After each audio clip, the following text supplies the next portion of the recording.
Souvent, lorsqu'elle s'adresse aux frères de la prêtrise, lors de la conférence générale, les autorités générales commencent par dire qu'elles ont l'impression de parler à une grande armée de dirigeants puissants de la prêtrise.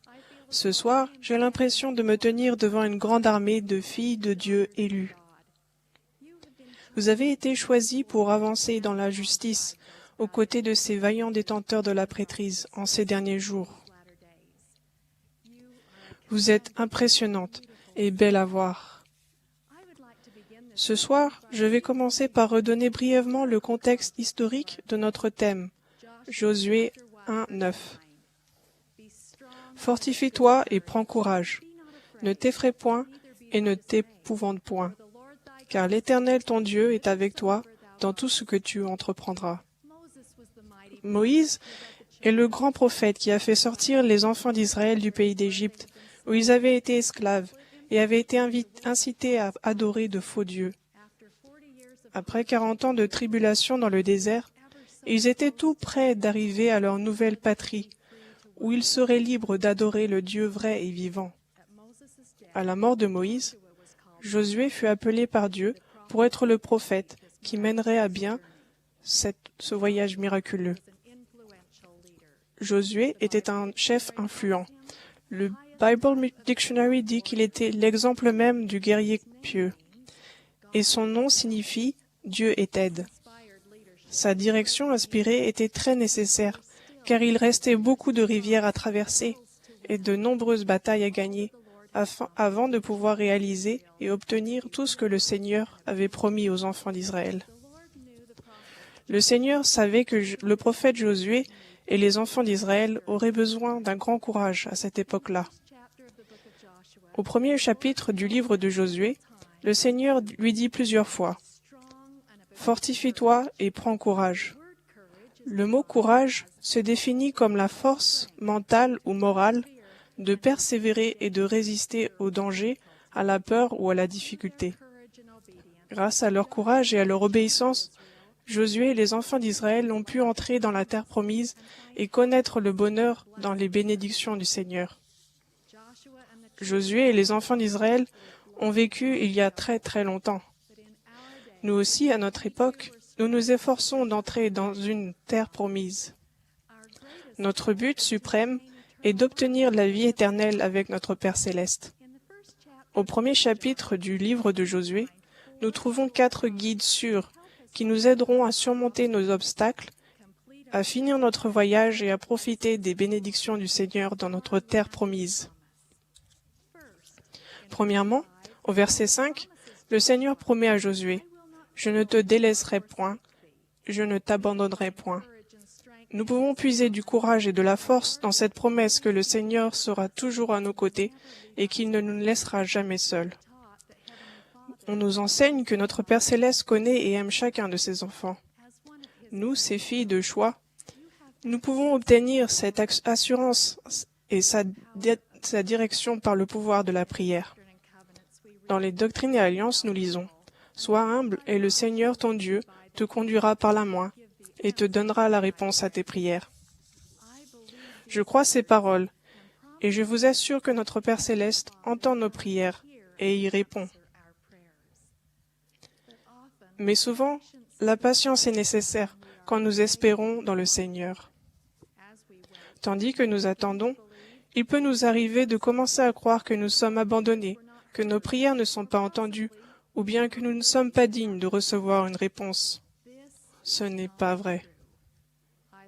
J'aime les paroles réconfortantes du roi David. « J'avais mis en l'Éternel mon espérance, et il s'est incliné vers moi, et a écouté mes cris. » Quoi que vous deviez affronter au cours de votre voyage, le premier guide que l'on trouve dans Josué nous rappelle de prier, d'être patient et de nous souvenir de la promesse de Dieu « Je ne te délaisserai point, je ne t'abandonnerai point ». Le deuxième guide se trouve au verset 7, quand le Seigneur dit à Josué « Agis fidèlement selon toute la loi, ne t'en détourne ni à droite ni à gauche, afin de réussir dans tout ce que tu entreprendras. » Le Seigneur dit à Josué d'obéir strictement aux commandements et de ne pas s'écarter du chemin de l'Éternel. Howard W. Hunter a enseigné. Josué savait que son obéissance mènerait à la réussite, et bien qu'il ne sût pas exactement comment il réussirait, il avait maintenant confiance dans le résultat. Il est certain que les expériences des grands prophètes, rapportées dans les Écritures, ont été écrites et conservées pour nous aider à comprendre qu'il est important de choisir le chemin de l'obéissance stricte. Fin de citation. Il y a un mois, j'ai rendu visite à un groupe de jeunes filles. J'ai demandé aux plus âgées quels conseils elles donneraient à une nouvelle abeille pour l'aider à rester fidèle et vertueuse dans toutes les situations qu'elle rencontre. L'une d'elles a dit « Quand tu traverses les couloirs de ton école, il peut t'arriver de voir du coin de l'œil quelque chose qui attire ton attention, quelque chose qui ne semble pas juste. Par curiosité, tu voudras peut-être regarder. Mon conseil est celui-ci. Ne regarde pas. Je te promets que si tu le fais, tu vas le regretter. Crois-moi, regarde droit devant toi. »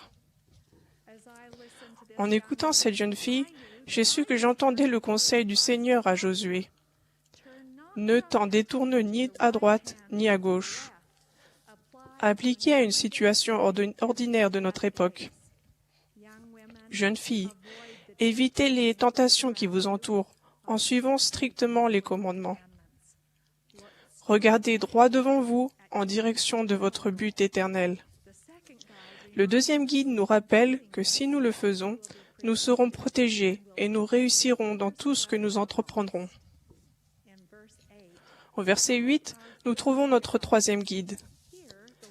Le Seigneur parle ici d'un livre de la loi et dit à Josué, « Médite-le jour et nuit pour agir fidèlement selon tout ce qui est écrit.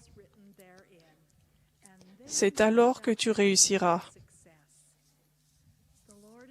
Le Seigneur a dit à Josué et à nous tous de lire les Écritures. L'étude quotidienne des Écritures, particulièrement la lecture du livre de Mormon, pose un fondement ferme pour votre témoignage grandissant de Jésus-Christ et de son Évangile. Il invite l'Esprit à entrer dans votre vie. Harold Bailey a enseigné. Si nous ne lisons pas quotidiennement les Écritures, notre témoignage diminue et notre spiritualité ne gagne pas en profondeur. On trouve dans les pages des Écritures d'innombrables conseils, promesses, solutions et rappels qui nous aident dans notre voyage vers la terre promise. Le troisième guide nous dit de lire quotidiennement les Écritures et de méditer à leur sujet pour connaître prospérité et réussite. Une fois que le Seigneur a fini de parler à Josué, ce dernier s'adresse aux enfants d'Israël. À la fin de son discours, au verset 16, les enfants d'Israël répondent à ces paroles et nous donnent notre quatrième guide. Nous ferons tout ce que tu nous as ordonné et nous irons partout où tu nous enverras. Nous qui sommes membres de l'Église de Jésus-Christ des Saints des Derniers Jours, nous avons l'occasion de prendre le même engagement de suivre notre prophète, Thomas S. Monson, qui est avec nous ce soir. Par la prière et la confirmation de l'Esprit, chacune de nous peut acquérir son propre témoignage du prophète vivant. Ce témoignage grandit lorsque nous écoutons ses enseignements, les observons et avons le courage de les appliquer dans la vie quotidienne. Le fait d'écouter les recommandations de notre prophète et d'y obéir nous donne accès à des bénédictions spéciales. Écoutez certaines des promesses prophétiques que le président Monson nous a faites lors de notre dernière conférence générale. Que Dieu vous bénisse, que la paix qu'il a promise soit avec vous maintenant et à jamais. Que de grandes promesses nous attendent si nous sommes fidèles. Je demande au ciel de bénir chacun d'entre vous. Fin de citation. Je vous invite à écouter la semaine prochaine, lors de la conférence générale, les instructions et les promesses qui seront données à notre prophète et les apôtres. Ensuite, appliquez le quatrième guide En vous engageant à suivre les recommandations du prophète et en réaffirmant « Nous ferons tout ce qu'il nous a ordonné et nous irons partout où il nous enverra. » Pour l'instant, ces 4 guides, la prière, l'obéissance aux commandements de Dieu, l'étude quotidienne des Écritures et l'engagement à suivre le prophète vivant, peuvent sembler être des choses petites et simples. Je vous rappelle le passage d'Alma. « Voici, je te dis que c'est par des choses petites et simples que de grandes choses sont réalisées. » Lorsque nous les appliquons dans la vie quotidienne, ces guides petits et simples du livre de Josué se conjuguent pour apporter la plus grande source de courage et de foi qui soit, la foi en notre Père Céleste et en son Fils Jésus-Christ. Notre Père Céleste sait que notre voyage aux uns et aux autres n'est pas facile. Tous les jours, nous rencontrons des situations qui demandent du courage et de la force. Récemment, un article du Church News a attesté cette vérité.